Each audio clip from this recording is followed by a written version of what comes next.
Okay, YouTube, it's time for another Jeep update. So I'm standing here looking at the list, trying to see where we are. So the owner knows where we are, and those of you that's on the waiting list understand where we are right now. So it's about 7 areas that I needed to tackle on this project. So, getting it driving right, the transmission's been installed. You guys saw that. Train is installed. It's driving beautifully. Got it running right. I did the full tune-up, oil change, fluid. I mean, everything. I mean, this thing is running beautifully. Stopping right. The brakes are fine. Get it opening right. I welded the top hinge door. Thanks to Alex from Hot Tech came and gave me a hand with that.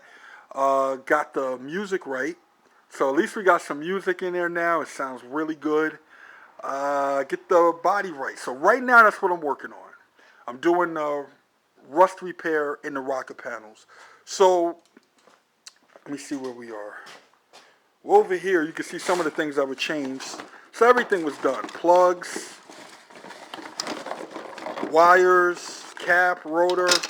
I also changed the idler pulley. I always suggest that you guys change that because when these things lock up, it snaps the belt and it's always at the most inconvenient time and place. So cheap insurance, 30 bucks. Know the filter's been done. This is not the filter that came out. This is the filter that came out of Jeep. So you wonder why I keep this old filter. I'm going to give you guys another tip. So the reason why I have this old filter, when I do the transmission or any type of work like that, I always keep one of these old filters around. You see the ring in it? This is the ring. So this ring is from this pad. And the reason why I do that is whenever you're jacking up a transmission or even an engine from the bottom, it keeps you from denting the pan. Now that's a great tip for you guys to keep. This is like, everybody has an old air filter from your last tune-up or whatever. These things, look at this, see? It didn't even crush it. And this is how I jack the transmission up into place. When you put it on here, it won't slide off. It'll stay where you need it to go. You can still move it, but you can see it didn't even crush the filter.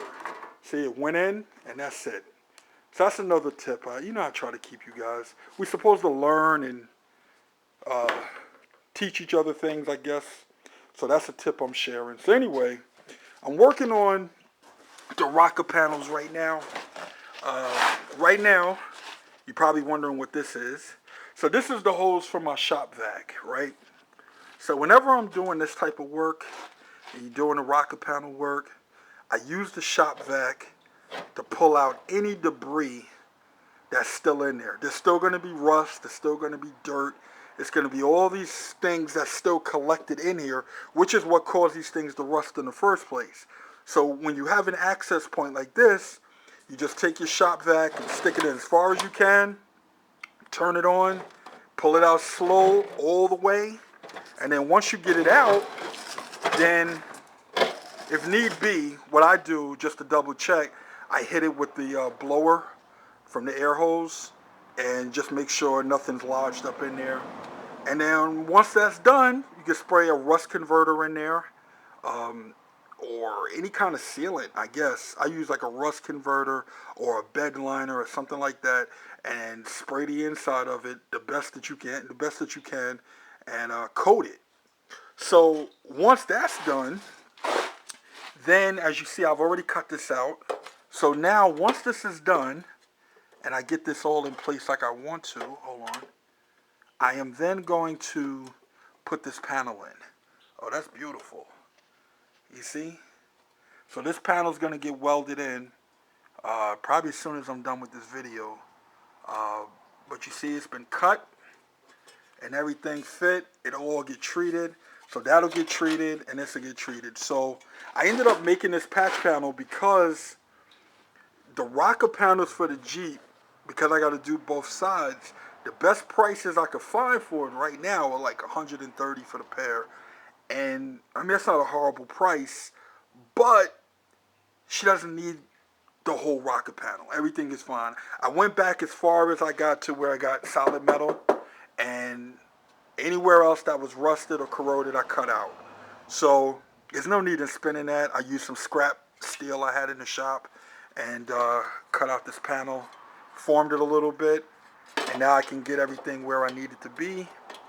Everything is going to line up nicely.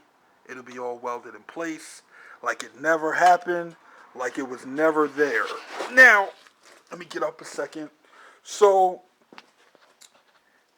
after I do this, which this will be done tomorrow, the rocker panels on both sides, my next job is going to be the paint job, and then the list is done. Oh, you guys see this? This is my new heater. Man, this thing is incredible. Look at this thing. This thing is huge. Anyway, so I just picked up this heater because according to, let me see where we are. Let me bring up my phone for a sec. I know you guys love my phone. So according to the weather report, you see where it is right now? 37 degrees. But all week, you see, the highest this week is going to be is 57 for the whole week. You guys in the South got it good. So since I have to do a paint job on this Jeep, which I'm going to do this week, I needed to pick up a new heater. So the guy I bought it from, cool guy. He's got the Dukes of Hazzard Charger.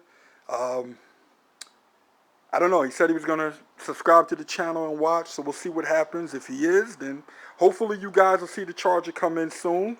He just got it. He's going to start restoration on that soon, so it might make its way over here. So anyway, other than that, now the owner knows. Now you guys know what the updates are on the Jeep.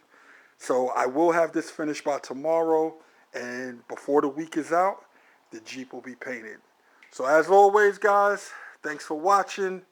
Grant 7 Auto Works at newcarsuck.com.